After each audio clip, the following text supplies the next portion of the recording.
On the morning of September 11, 2001, 19 men armed with box cutters, directed by a man on dialysis in a cave fortress halfway around the world, using a satellite phone and a laptop, directed the most sophisticated penetration of the most heavily defended airspace in the world, overpowering the passengers and the military combat-trained pilots on 4 commercial aircraft before flying those planes wildly off course for over an hour without being molested by a single fighter interceptor.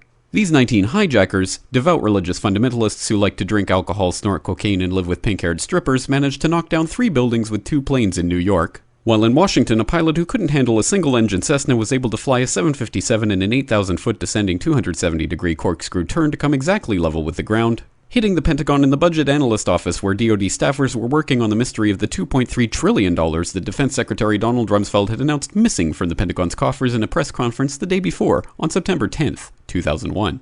Luckily, the news anchors knew who did it within minutes. Osama bin Laden. The pundits knew within hours. Osama bin Laden. The administration knew within the day. Terrorists who committed these acts and those who harbor them. And the evidence literally fell into the FBI's lap. That a hijacker's passport was found blocks from the World Trade Center crash site, if you can believe that. But for some reason, a bunch of crazy conspiracy theorists demanded an investigation into the greatest attack on American soil in history. That investigation was delayed, underfunded, set up to fail, a conflict of interest, and a cover-up from start to finish. It was based on testimony extracted through torture, the records of which were destroyed. It failed to mention the existence of WTC-7, Able Danger, P-TECH, Sibel Edmonds, OBL and the CIA, and the drills of hijacked aircraft being flown into buildings that were being simulated at the precise same time that those events were actually happening.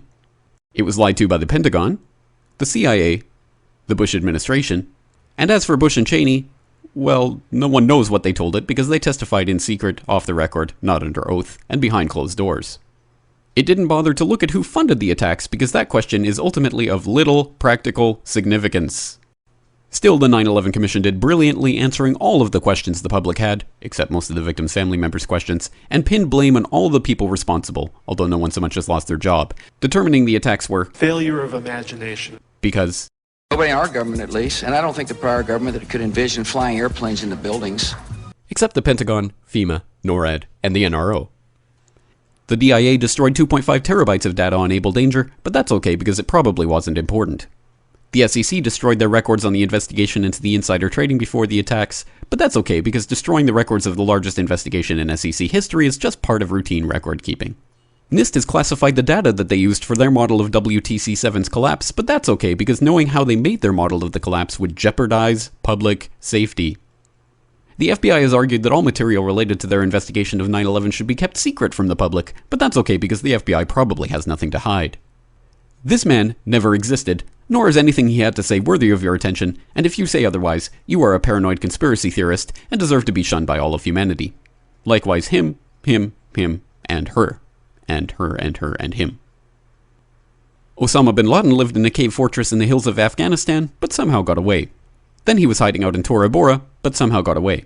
Then he lived in Abbottabad for years, taunting the most comprehensive intelligence dragnet employing the most sophisticated technology in the history of the world for a decade, releasing video after video with complete impunity and getting younger and younger as he did so, before finally being found in a daring SEAL team raid which wasn't recorded on video, in which he didn't resist or use his wife as a human shield, and in which these crack special forces operatives panicked and killed this unarmed man, supposedly the best source of intelligence about those dastardly terrorists on the entire planet.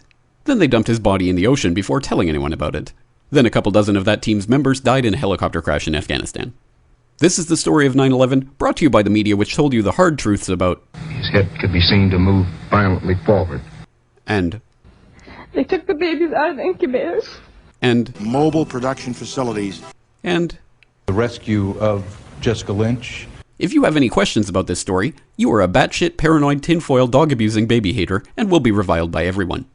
If you love your country and or freedom, happiness, rainbows, rock and roll, puppy dogs, apple pie, and your grandma, you will never ever express doubts about any part of this story to anyone. Ever. This has been a public service announcement by the Friends of the FBI, CIA, NSA, DIA, SEC, MSM, White House, NIST, and the 9/11 Commission. Because ignorance is strength.